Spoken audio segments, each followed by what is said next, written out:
সম্মানিত টমেটো চাষি ভাইদের দৃষ্টি আকর্ষণ করছি, আমি এই মুহূর্তে অবস্থান করছি বগুড়া জেলার শেরপুর উপজেলার ভাট্রা গ্রামে। এই গ্রামে আমাদের লিড ফার্মার আমিনুল ইসলাম ভাই তার চাষকৃত রেড জুয়েল টমেটোর ফলাফল দেখতে আসছি আমি। যদি দেখেন কি পরিমাণে টমেটো ধরছে। ভাই এটার বয়স কত দিন? এটা বয়স হচ্ছে আজ 58 দিন। 58 দিন বয়স। এর আগে কি কখনো এই জাত করা হয়েছিল? না না, এটাই প্রথম, ফার্স্ট টাইম। আচ্ছা, প্রথমবার আপনি করে কেমন লাগছে আপনার কাছে? আমি প্রথমবার হিসেবে এই জাতটা করাতে খুব গর্বিত যে এত সুন্দর গাছ হবে বা এত সুন্দর গেটাবে মাল ধরবে। আমি এর আগে মাল পাইছি কিন্তু এই পরিমাণে না, এত পরিমাণে টমেটো ধরন আপনি দেখেন নাই। আচ্ছা, আমরা গেলবারও কয়েকটা ভিডিও করছিলাম যে মাচা ভেঙে গেছিল ধনুটের এক ভাইয়ের।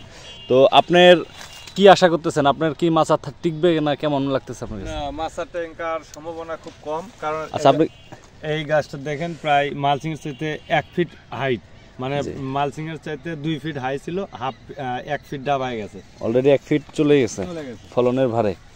তারপরে আরেকটা জিনিসটা হচ্ছে কি, হয়তো দেখবেন যে গাছের শাখা প্রশাখা নাই, 4টা করে শাখা ছিল, আমি অলরেডি 2টা করে রাখছি জাংলা ভাঙার ভয়ে। আপনি ভয়ে আগে থেকে সরাই দিয়েছেন। জি জি, আপনি এটা বুদ্ধিমানের কাজ করছেন, নাইলে হয়তো। আচ্ছা, এটার বাজারের চাহিদা কেমন এই টমেটো? বাজারের চাহিদা আজকে বাজারে বিক্রি হলো আপনার 1240 টাকা মন, আর অন্যান্য টমেটো বাজারে বিক্রি হয়েছে আপনার 1050 টাকা মন। 1050, সেটা হলো 1200-র উপরে। 1200-র উপরে। এই যে আমরা যে চারদিকে দেখি, আসলে ক্যামেরায় সেভাবে আসে না, কিন্তু তারপর বুঝতে পারবেন। ধন্যবাদ সবাইকে।